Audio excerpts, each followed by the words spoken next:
Deep in the Himalayas sits a peak towering 6,638 meters above sea level. Despite modern mountaineering advancements, no human has ever stood on its summit. The barrier here isn't technical difficulty.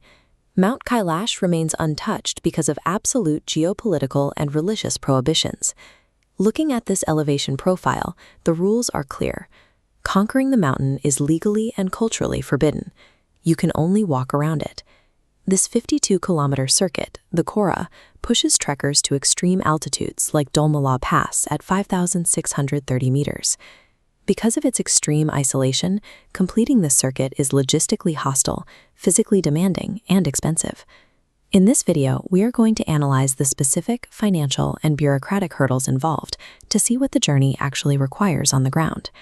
Deciding to go means determining if you possess the specific profile needed to handle this level of friction in exchange for a unique high-altitude payoff.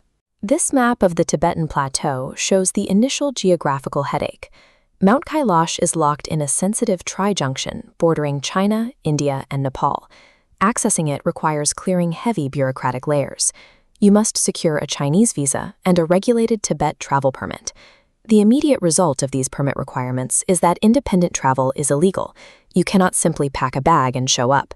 Every traveler is locked into a rigid, monitored 10 to 17-day group itinerary, typically departing from designated entry hubs like Lhasa. For Indian passport holders, the friction is even higher. Bilateral restrictions require booking through specialized yatram operators, authorized to handle the complex vetting process.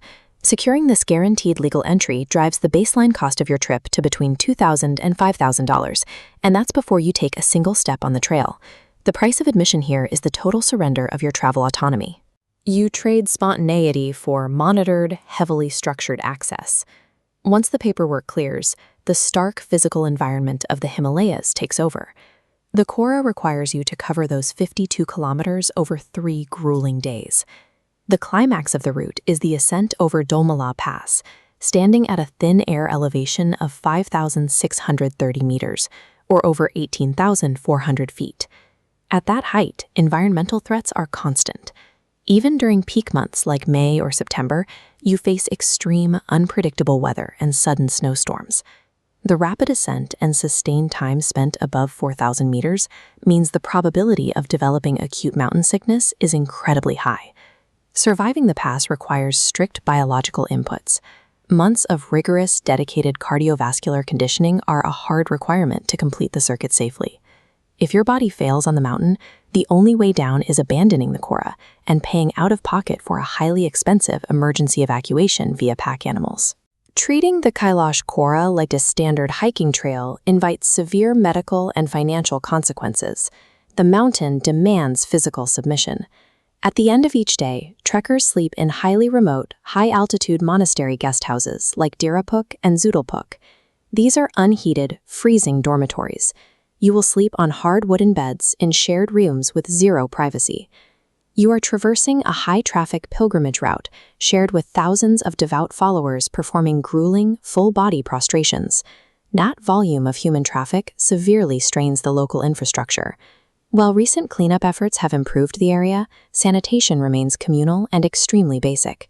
You gain intense, authentic cultural immersion by traveling alongside these devoted pilgrims, but you lose entirely the modern comforts associated with typical adventure tourism. Achieving this level of cultural rawness requires forfeiting Western standards of comfort, hygiene, and solitude for the entire duration. Now that we have broken down the logistics and the environment, we can map those trade-offs onto a decision matrix based on your primary travel motivation. First is the spiritual pilgrim. For this traveler, the logistical friction, the freezing dorms, and the physical toll are entirely secondary to the metaphysical payoff. If this is you, book your trip through a specialized yatra operator at least 6 months in advance to clear the severe passport and permit restrictions. Next is the secular adventurer.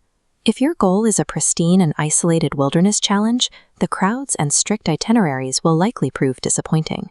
Commit to this route only if your primary focus is observing profound cultural dedication while testing your high-altitude endurance. Finally, the casual tourist or bucket lister. You might be evaluating this against standard adventure treks in the region. If your budget of $3,000 assumes comfortable beds, flexible schedules, and hot showers, the Kailash Kora will not meet your needs. Look toward the established tea houses of Everest Base Camp or the Annapurna Circuit instead. The prestige of Mount Kailash only balances out the immense pain of reaching it if your fundamental motivation aligns with the reality of absolute submission to the journey.